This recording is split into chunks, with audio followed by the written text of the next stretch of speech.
umum pada pasien hipertiroid. Pertama, perkenalkan, nama saya Elsa Sofiana Ulfa dengan NIM 11302160. Rekan saya, Napolini dengan NIM 11302236. Saya Nabila Ahmadayati dengan NIM 11302232. Saya Tanzilullah dengan NIM 11302236. Saya Elata Muhammad Purnomo dengan NIM 11302123.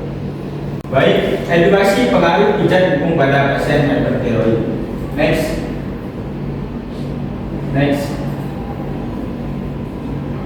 Apa itu hipertiroid? Hipertiroid adalah kelainan patologis di mana hormon tiroid disintesis dan disekresikan secara berlebihan oleh kelenjar tiroid. Produksi hormon tiroid yang tinggi dapat menyebabkan kadar hormon tiroid tinggi dalam aliran darah dan juga bisa disebut dengan tiroksikosis. Next.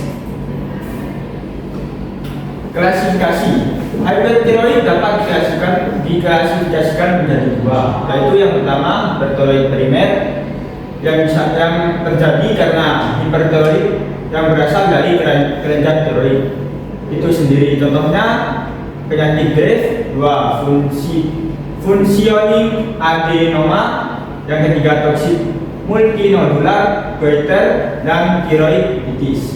Next. Dan yang kedua adalah hipertiroid sekunder. Hipertiroid ini disebabkan berasal dari luar kelenjar tiroid. Contohnya yaitu yang pertama tumor hipofisis, yang kedua pemberian hormon tiroid dalam jumlah besar, dan yang ketiga klasifikasi utama pemasukan iodium berlebihan dan pembesaran kelenjar tiroid kecuali keganasan. Namun menurut American Society for Study of Goiter membagi menjadi 4, yaitu yang pertama trauma non-toksik diffusa, yang kedua trauma non-toksik nodusa, dan yang ketiga trauma toksik diffusa, dan yang keempat trauma toksik nodus. Next. Etiologi atau penyebab dari hipertiroid yaitu tiroksikosis dengan hipertiroid. Penyebab hipertiroid utama di daerah cukup yodium adalah penyakit Graves yang disebabkan berbagai faktor, antara lain gangguan sistem imun dan terjadinya autoantibody yang merangsang sel-sel folikel tiroid untuk meningkat reseptor TSH sehingga kadar TSH rendah. Berdasarkan studi Marino et al. 2015 memberikan bukti bahwa faktor genetik mempengaruhi penyakit Graves, antara lain gen pengaruh imun yaitu HLA, region, CD40, CTLA 4, PTBN22 dan FGFR3, dan antigen tiroid seperti gen tiroglobulin dan reseptor TSH, serta risiko penyakit Graves 17-35% pada monozigot kembar. Yaitu lanjutan yang kedua, tiroksikosis tanpa hipertiroid atau bisa disebut hipertiroid sekunder. Penyebab penyakit inflamasi dan pelepasan hormon, yaitu yang pertama autoimun kelenjar tiroid, yang kedua infeksi virus, yang ketiga efek keracunan obat, yang keempat infeksi bakteri atau jamur, yang kelima radiasi ekstraseluler hormon seperti asupan berlebihan hormon tiroid, yang ketiga hipertiroid ektopik atau bisa disebut atau produksi hormon tiroid di luar kelenjar tiroid. Yang ketiga konsumsi makanan terkontaminasi. Next. Selanjutnya manifestasi klinis. Di sini terdapat manifestasi klinis dari hipertiroid, yaitu yang pertama perkembangan motorik terlambat, yang kedua mengalami buta, yang ketiga aktivitas menurun, yang keempat mata melotot, kedipan mata berkurang, yang kelima pucat, dan yang keenam apatis, yang ketujuh problem makan, yang ke-8 ADHD, dan yang ke-9 MDS. Baik, selanjutnya akan dijelaskan oleh rekan saya. Baik, selanjutnya itu patofisiologi. Penyebab hipertiroidisme biasanya adalah penyakit Graves, goiter, toksika, dan tiroiditis. Pada kebanyakan penderita hipertiroid, kelenjar tiroid membesar 2-3 kali dari ukuran normal, disertai dengan banyak hiperplasia dan lipatan-lipatan sel folikel ke dalam folikel sehingga jumlah sel-sel ini lebih meningkat beberapa kali dibanding dengan pembesaran kelenjar. Juga setiap sel meningkatkan kecepatan sekresinya beberapa kali lipat dengan kecepatan 5 hingga 15 kali lebih besar daripada normal. Pada hipertiroid, konsentrasi TSH plasma menurun karena ada sesuatu yang menyerupai TSH. Biasanya bahan-bahan ini adalah antibodi imunoglobulin yang disebut TSI atau thyroid stimulating imunoglobulin yang berkaitan dengan reseptor membran yang sama dengan reseptor yang mengikat TSH. Selanjutnya komplikasi hipertiroid sebagai berikut: exophthalmos, kadar di mana bola mata pasien menonjol-benjol keluar. Hal ini disebabkan karena penumpukan cairan pada rongga orbita bagian belakang bola mata.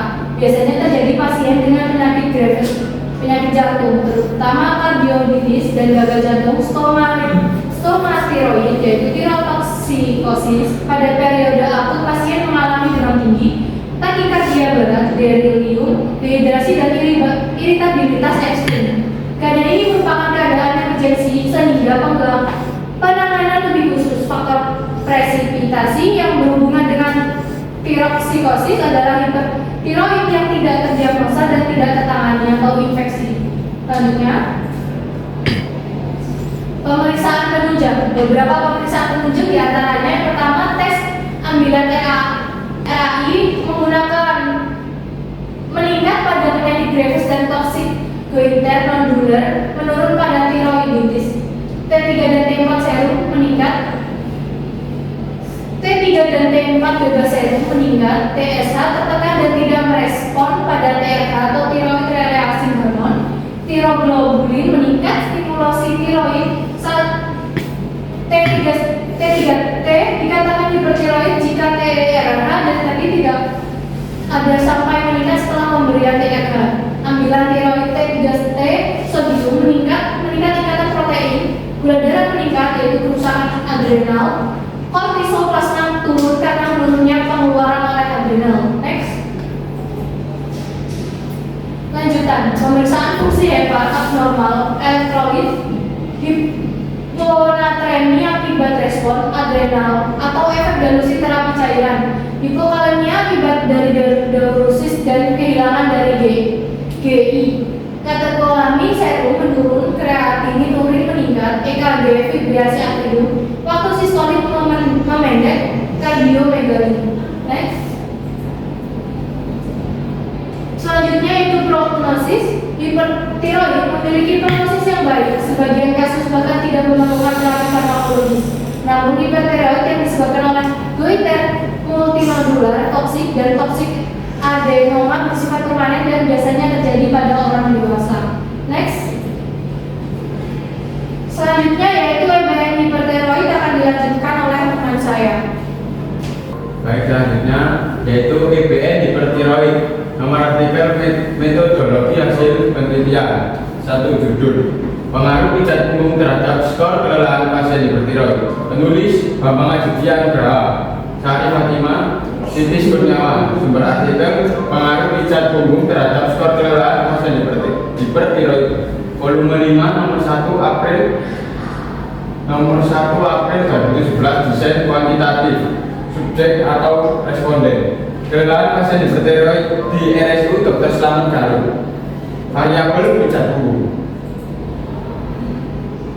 Lanjutan, instrumen: berpotensi efektif mengatasi kelelahan dan relatif sederhana. Analisa kuasi eksperimental dengan rancangan dua grup, pretest dan posttest, desain tanpa menggunakan kelompok kontrol.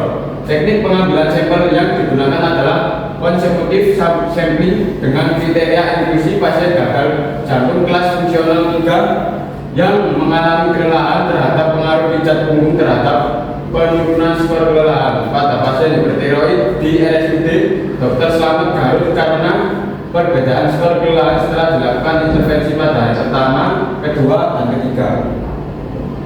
Dilakukan dengan uji statistik repeated measure. Uji tersebut memungkinkan peneliti menilai perubahan rata terkait pengulangan intervensi sebanyak 3 kali. Berikut ini disajikan perbedaan rata skor kelelahan pada hari pertama, kedua, dan ketiga. setelah dilakukan intervensi pijat punggung pada pasien dengan hipertiroid. Sekian dari kelompok kami. Selanjutnya sesi pertanyaan akan kami buka dengan 2 pertanyaan dari para audiens. Izin bertanya, Ya, silakan. mengapa penyakit hipertiroid lebih sering terjadi pada wanita? Langsung di Izin bertanya, Ya, silakan. apakah hipotiroid bisa menyebabkan gagal jantung? Baik, saya akan menjawab pertanyaannya dari Mbak Puji, yaitu mengapa penyakit hipertiroid lebih sering terjadi pada wanita? Jawabannya ya, karena hipertiroidisme lebih sering dialami oleh wanita, terutama pada ibu hamil, dikarenakan hormon ibu hamil, yaitu bisa disebut dengan HCG, dalam tubuh wanita akan lebih sering meningkat. Gitu. Baik, saya akan menjawab pertanyaan dari Mas Wahyu. Pertanyaannya yaitu, apakah hipertiroid bisa menyebabkan gagal jantung? Jawabannya, seperti yang telah dibahas tadi, perubahan hemodinamik yang disebabkan oleh kelebihan hormon tiroid merupakan faktor